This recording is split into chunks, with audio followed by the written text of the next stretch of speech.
Hi, this is Bill Kenower of Author Magazine, and this month's interview is with cartoonist Reza Farazmand, author of the comic strip Poorly Drawn Lines, as well as the comic strip collection Poorly Drawn Lines, and the recently released collection City Monster. I talked to Reza about his beginnings as a writer, more of a writer than an artist, really, about the evolution of online comics, and about what makes something funny. Enjoy. All right. Well, Reza, welcome to the show. Thank you. Let's start with, I know you started drawing the comic strip that is now Poorly Drawn Lines in college, but all artists, creative people, it starts well before then. I have friends who are artists, and they were always doodling and drawing from just grade school on. Were you one of those kids? I took a slightly different path. So like my cartooning and drawing didn't begin that far before I started Poorly Drawn Lines. Really? I actually just started getting into cartoons like toward the end of high school. And there was a slot opening up for a cartoonist in my high school newspaper. And so I like submitted a couple of strips, and that was really the start of my cartooning. I always thought of myself more as like a comedy writer than an artist. So I think like the writing came first for me, and then I kind of like found a pretty simple drawing style that I could like adapt to my writing, basically. Interesting. Okay, so comedy writing was how you saw yourself. So high school, young guy. So were you doing comedy stuff when you were a kid? Because you know what's interesting about, I hadn't thought of it until this very moment. I loved comedy, loved it. But it's not like most people start writing like stories when they're 8, 9, and 10. And comedy, for whatever reason, is just a little bit older. It's not usually the first thing we want to write at young age. What about you? I guess maybe I started off like writing sci-fi and fantasy stories as a kid more than anything. I was just like, I read a lot of sci-fi fantasy books as a kid. And so I guess I kind of transitioned from that into comedy at some point. I don't know when it happened. Probably just my love of like watching comedy movies and cartoons and stuff. Like I grew up on Nickelodeon and Comedy Central. So I think that those probably had some impact on me wanting to be a comedy writer at some point. You were paying attention to what pleased you, right? Yeah, exactly. Where you were happiest. Yeah. Hey, it's not always easy for people to do. It seems like a simple thing, right? It's kind of an Occam's razor for your career. But for a lot of people, that is not the case, that they look around at what makes money or but you were looking at what actually pleased you. Yeah, definitely. I mean, at least in terms of what I was doing as a hobby, because like writing and cartooning was definitely a hobby for a long time. And then it kind of like almost accidentally became my career after a while. Did the comics start taking off in college a little bit? Did they go a little bit beyond the newspaper? Well, there were a couple of instances where after I started putting them online, because they were initially just in the newspaper. But right, and this is a printed physical newspaper. A printed physical newspaper, exactly. We used to drive around in a little cart and put in like an actual newspaper. Right. But then around this time, I was also getting into like webcomics, which were becoming a more popular thing. What year was this? This was like between 2006 and 2010 when I was in school. So the internet's really starting to grow as a real thing at that point. Yeah, I definitely still think of that as the kind of golden age of webcomics, at least because that's when I started to really pay attention to them. And that's when I started to find a lot of the comic artists who would go on to influence me and influence the kind of art that I eventually did. So I basically started to discover these things called webcomics that were really cool. And I realized that I could take my comic and, digitize it and put it online. And so that's how PoorlyDrawnLines.com started. And then a couple of times once they went online, they got picked up on Reddit, or back then Dig was kind of popular.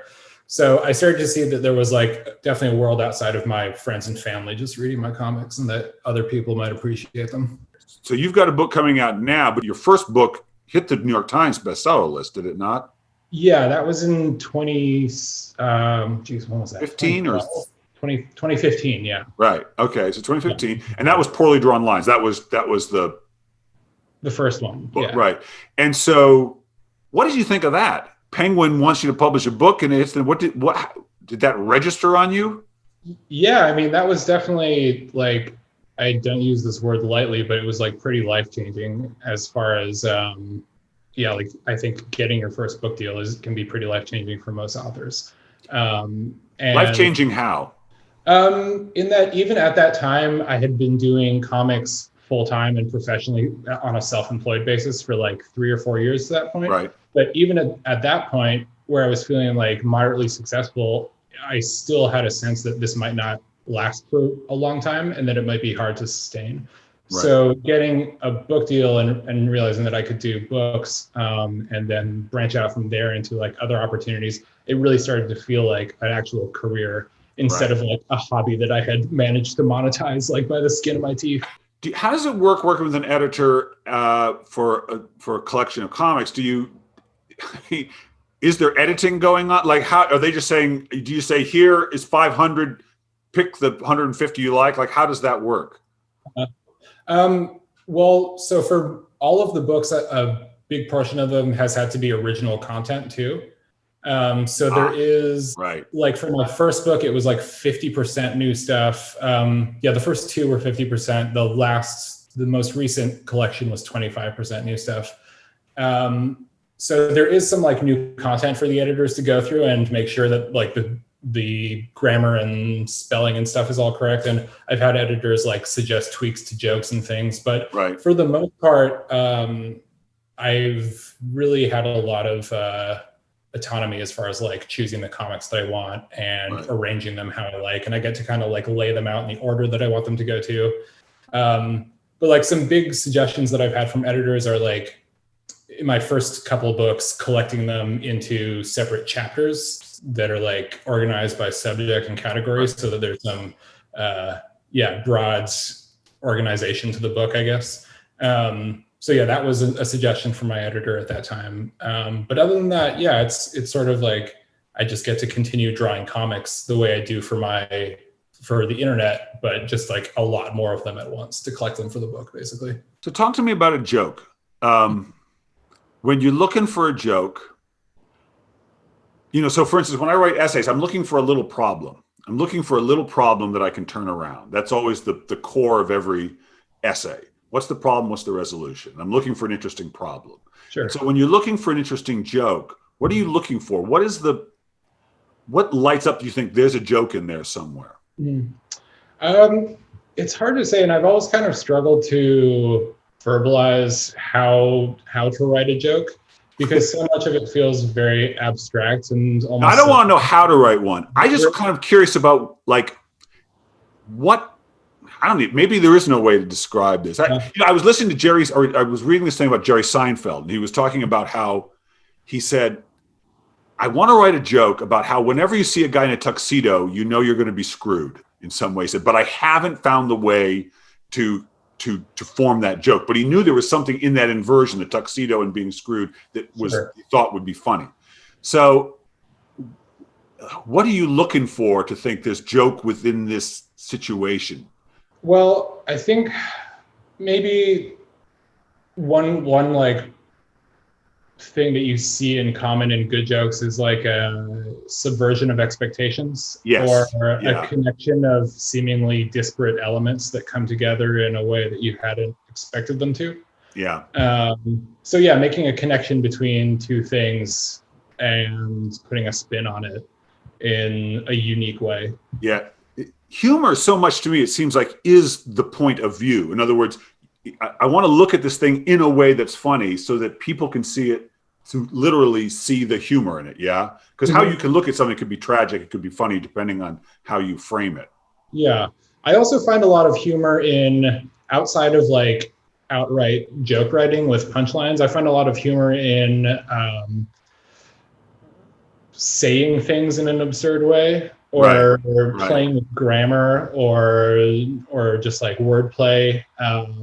I personally get a big kick out of that, and so sometimes that will be the basis of one of my jokes. Right. I just like when characters say unexpected things, or another feature of jokes that I really like is how can I even phrase this? I guess being like blasé or about something that seems like it should be much more important. Right. But that's again subverting expectations. Yeah. I Right. guess it all kind of comes back to that. Yeah.